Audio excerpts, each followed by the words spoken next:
Hola, ¿cómo están? Espero se encuentren súper bien el día de hoy. Y bueno, nuevamente hoy saludándolos. La semana pasada no tuvimos videito porque les cuento que estoy próxima a lanzar mi cuarto libro, El Mentalista. Entonces les cuento y están súper invitadísimos este 1 de julio, 7 p.m. hora Colombia. Voy a estar transmitiendo en vivo el lanzamiento de mi cuarto libro llamado El Mentalista, un libro de no ficción. Entonces súper invitados. Voy a estar transmitiendo por mi página de Facebook Pezuñas y Rosas, que ya les he mencionado. Les voy a dejar en la cajita de descripción el enlace para que conozcan esta página, esta fanpage que creé hace un par de años, en donde van a encontrar varias cositas relacionadas con mi trabajo. Bueno, ya hablándoles de lo que compete al video, ¿listo? Les cuento que hoy va a ser un video muy cortico porque es muy fácil de hacer y les quiero enseñar como lo he aprendido yo a realizar poemas desde el llamado epígrafe, ¿no?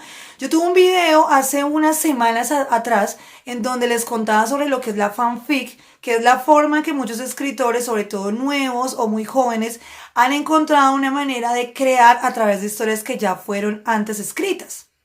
En el caso del epígrafe pasa algo similar. De alguna manera, el epígrafe nos sirve como una introducción a nuestro nuevo poema. Es una forma de inspiración. Y es que ¿quién nos ha inspirado con versos de autores súper reconocidos, versos que nos han llegado al alma, que nos han permitido soñar, que nos han hecho imaginarios tremendos, imágenes poéticas muy profundas? ¿Y quién no ha querido de pronto escribir un poema similar a esto?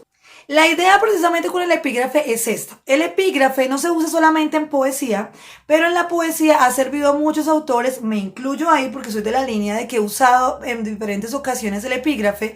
Me gusta y me parece una muy buena herramienta para crear algo que de todas maneras es nuevo. No quiere decir que tú estés repitiendo algo o que te estés copiando o estés plagiando, porque hay que tener mucho cuidado con esto y conocer muy bien la diferencia.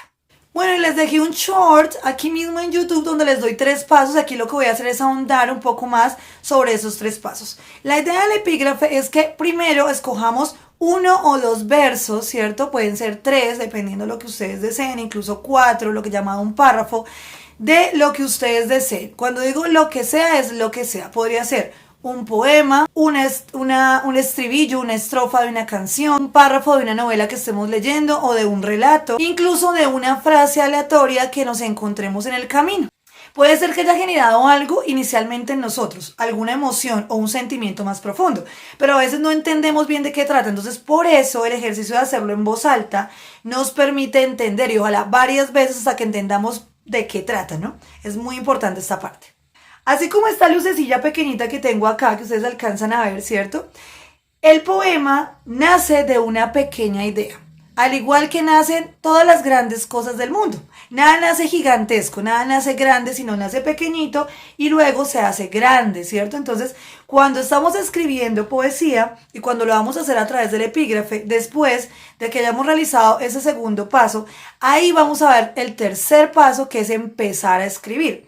Hay que tener en cuenta que cuando escribamos muy probablemente va a ser en desorden.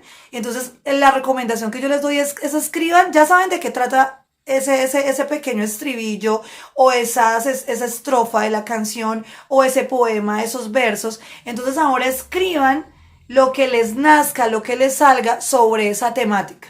¿Sí? Es también importante de pronto, si les sirve, que usen palabras específicas de los versos escogidos. Entonces, por ejemplo, hay palabras muy puntuales que aparecen en los versos que les llaman la atención, que los conectan más a profundidad, entonces úsenlas para desarrollar lo que se les ocurre. En esa primera parte, lo más importante no es crear en sí ya el poema y que va a quedar de esa manera, sino empezar a escribir todo lo que se venga a la cabeza, para luego ir con el cuarto pasito, que es bastante simple y es ya empezar a organizar las ideas. Después de que ya tenemos el primer borrador, primero tenemos que tener claro, ¿cierto?, qué tipo de poema vamos a hacer. Entonces, si queremos un verso clásico, entonces vamos a buscar un poema en verso clásico, vamos a buscar un poema que esté rimando, ¿cierto? Entonces, ¿qué tipo de rima queremos? Que sea asonante, que sea consonante, que sea una rima, no sé, de acuerdo a cierta línea en las estrofas, ¿cierto? Entonces, que rime primero con tercero o segundo con cuarto, que es más clásico, por ejemplo, o queremos una rima que sea totalmente diferente, Sí, entonces en esa primera instancia, si no tenemos claridad sobre los tipos de poemas, sería muy bueno que investiguemos un poco y ya, teniendo claridad, digamos, bueno, quiero escoger entonces un poema que sea de esta línea. Si ese es el que escojo y aquí a partir de eso voy a empezar a organizar lo que ya escribí. Si es un verso libre, entonces de igual manera vamos a mirar porque hay diferentes tipos de verso libre cuando escribimos poesía. Entonces aquí en el canal yo también tengo varios videos donde les hablo del verso libre, del poema en sí, para que también vayan, lo busquen. Y también hay muchas personas que han hablado de estos temas aquí en YouTube o en Google, hay mucha información. Entonces búsquenla y cuando tengan claridad si es verso clásico, libre o prosa poética, entonces ahí ya van a empezar a organizar las ideas. Después de que organicen las ideas, entonces, ¿qué quiere decir organizar las ideas? Darle un orden, ¿cierto?, a los versos. Entonces, si yo escogí verso clásico y quiero que rime el primer verso con el tercero y el segundo con el cuarto, entonces voy a buscar que haya una rima. Si ustedes tienen dudas sobre todas esas terminologías, en internet encuentran muchísimo y también los invito a que tomen mi curso en la plataforma educativa Udemy, donde les enseño todo esto al detalle. Sí, es un curso muy económico, muy fácil de acceder, un curso muy autónomo donde yo les doy la guía en lo que es creación poética, lo encuentran ya en la plataforma y se los voy a dejar aquí abajito en la cajita de descripción para que lo conozcan. Bueno, y en este caso entonces van a tratar, como les digo, de que les cuadre, ¿cierto?, la rima, como lo podemos decir, de una manera más sencilla. Entonces, se trata de que, bueno, quiero que el primero, entonces voy a buscar una palabra que rime con la palabra que termina el tercer verso, un ejemplo, ¿cierto? Y en el segundo lo mismo con el cuarto. Y ahí ya nos empezaría a generar una rima. Si quiero que la rima sea distinta, porque hay una cantidad, como les digo, de formas de combinar los versos en lo que se llama poema clásico, pues pueden buscar cualquiera de estas rimas, ¿cierto? Si en cambio no quieren que rime, entonces van a empezar a organizarlo de manera que a ustedes les suene coherente. Yo los invitaría también en este caso a que lean también versos, ¿sí?, o poemas completos, dependiendo del tipo de poema que escojan, para que se guíen y se den cuenta de cómo es la construcción de ellos. El epígrafe, como les decía, no solamente se usa en poesía, sino se puede usar en otro tipo de escritos, ¿cierto? Pero cuando hablamos de poesía lo podemos usar de un autor, como les decía ya anteriormente, que sea reconocido, o incluso de una misma frase que nosotros hayamos creado. Entonces les voy a mostrar, este es mi libro de poesía, mi primer libro de poemas, que se llama Después de la tormenta, y yo creé un poema que se llama Fairy Tale, que es como cuentos de hada en inglés, ¿no? Ese lo tomé y lo creé, perdón, de una frase, más bien no lo tomé, lo creé de una frase que yo misma escribí, o sea, fue un epígrafe que yo misma realicé. La frase dice, desde hace un tiempo comprendí que ser feliz es una decisión, así de simple, ¿cierto? Entonces ahí en ese caso, les voy a mostrar, no sé si se alcanza a ver, aquí está Fairy Tale, no se le pone el autor, ¿cierto? Yo lo puse en letra cursiva para diferenciarlo del poema que viene. Y ahí creé mi poema, entonces de acuerdo a esa premisa inicial, ahí es donde empieza el poeta a crear. Dice lo siguiente, son dos estrofas, ¿no? Esa es prosa poética. Me han preguntado algunos, escritora, poeta, ¿por qué no escribes de llanto y melancolía? De Romeo y Julieta y sus besos de fuego y pólvora, de las sombras que cubren los cabellos de los enamorados no correspondidos y los deleites que desaparecen como la brisa suave del efímero instante, dejando a su paso solo desierto. ¿Por qué te atiborras de felicidad? Esa que parece estar reservada para unos pocos, esa que huye de los incompletos, que parece solo sobrevivir entre recuerdos y noches de insomnio. Entonces, si se dan cuenta, cuando yo hago la construcción del poema, lo que hago es, como les decía, yo ya conocía la frase porque yo misma la creé, fue algo que me inspiró en su momento, entonces escribí ese epígrafe y sobre ese epígrafe empecé a desarrollar. Ahí si se dan cuenta no estoy repitiendo lo mismo que dije en la primera frase y les voy a mostrar, por ejemplo.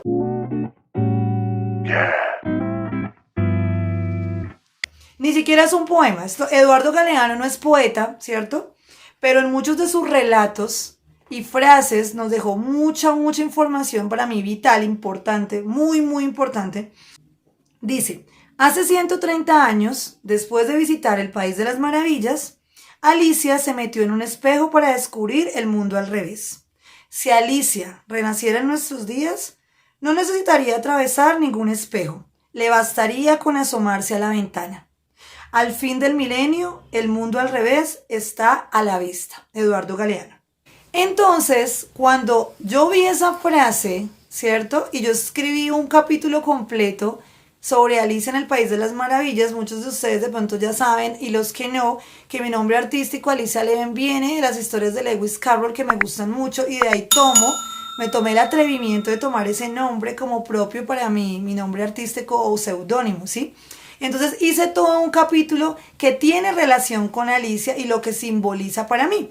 Entonces, de ahí, de ese párrafo, si aquí se alcanza a ver, no sé, ahí se alcanza de pronto a ver la extensión, ¿cierto? Del párrafo hasta aquí va Eduardo Galeano. Empecé yo a escribir mi poema. Entonces, después de haberlo leído en voz alta, de tener claridad de qué trata, ¿cierto? De qué significa para mí, porque una cosa es, lo puede leer otra persona y tal vez para esa persona signifique otra cosa totalmente diferente.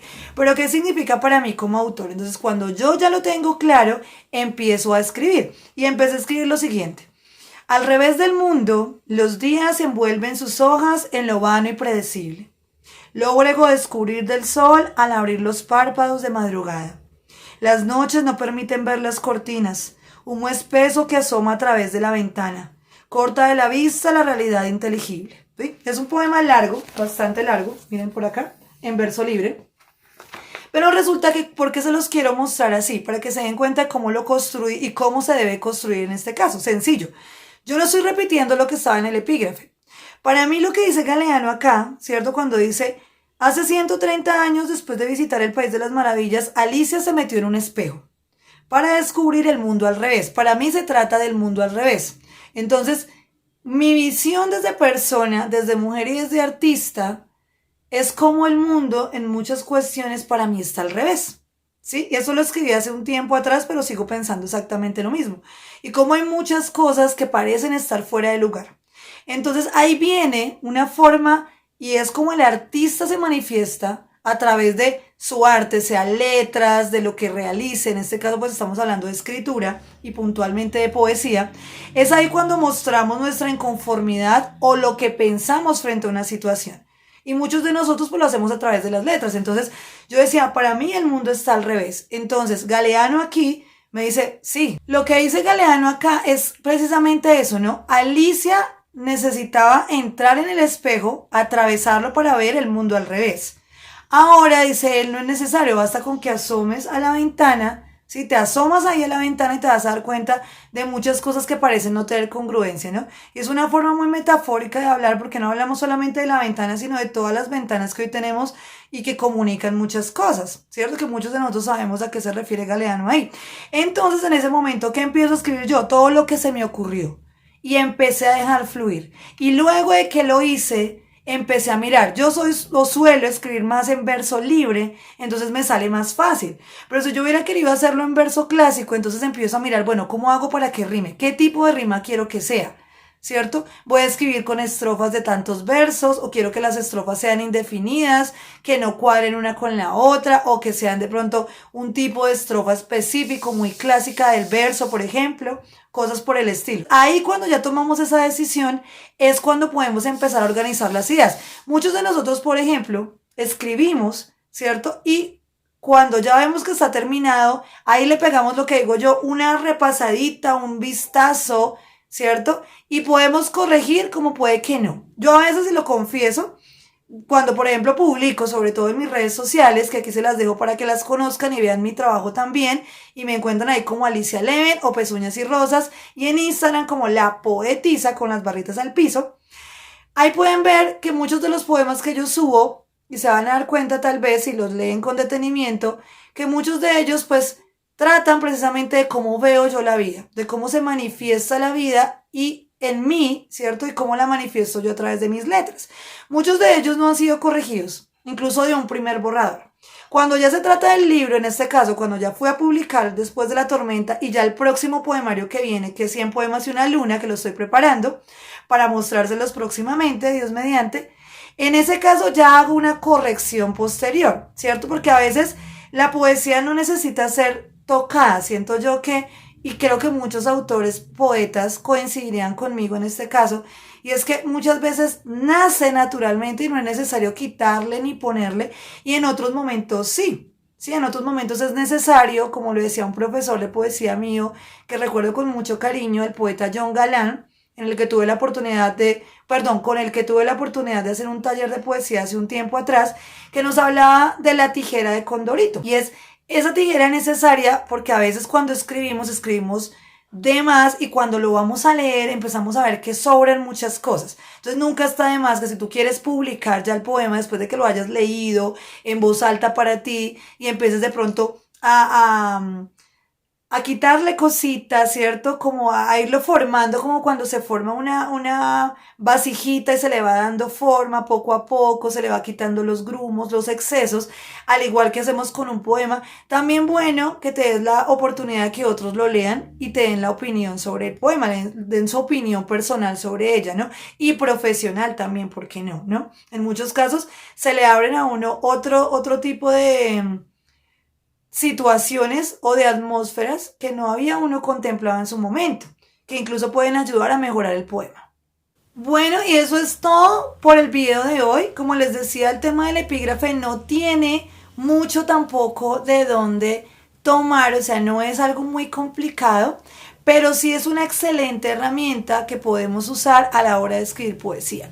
Incluso se han usado en los relatos los epígrafes, aunque yo creo que el epígrafe de pronto en el relato tiende a sobrar, pero eso como todo va en gusto. Yo creo que precisamente ahí está la subjetividad también, ¿no? Somos sujetos y como sujetos puede que, no sé, seamos poetas, seamos escritores de novela, de cuento, de artículos, ¿cierto? De prensa, bueno, diferentes tipos de escritores que pueden existir, pero cada uno de nosotros, a pesar de que hay una línea que seguimos, tenemos nuestra propia personalidad y nuestra percepción de la vida, ¿no? Y ahí es donde lo manifestamos a través de lo que hacemos. Por eso tendemos a ser lógicamente como sujetos, pues, subjetivos frente a cómo construimos. Con el epígrafe tenemos la visión de otro autor, incluso la visión de nosotros mismos desde otro punto, desde otro plano, ¿no? De visión. Y ahí también podemos ayudarnos para trabajarlo mucho más a profundidad, ¿no? No quedándonos solamente con lo que pensamos, sino bueno, yo leo a un autor que habla de algo que yo considero importante para mí, cómo lo plasma, cómo lo manifiesta y ahora cómo lo voy a hacer yo con la ayuda también de este otro autor. Entonces, por eso es tan importante el epígrafe en cuestión de construcción. En este caso, pues estamos hablando de poesía. Les decía que en narrativa también se puede dar. Y pues hay personas como todo en gustos que también lo usan para hacer narración de este tipo, ¿no? Para escribir narrativa. Entonces, pues ya quedan ustedes con la decisión en sus manos. Si son de los que gustan del uso del epígrafe para escribir sus poemas, si lo quieren también probar, si nunca lo han hecho. Y pues como todo, ¿no? Mirar cómo nos va. Si no nos gusta o no nos sentimos cómodos, pues perfecto, no lo hacemos. Pero es bastante sencillo. Yo espero que en este video ustedes hayan podido tomar notica y hayan podido aprender también muchas cosas de cómo podemos construir poesía, de cosas muy, muy sencillitas.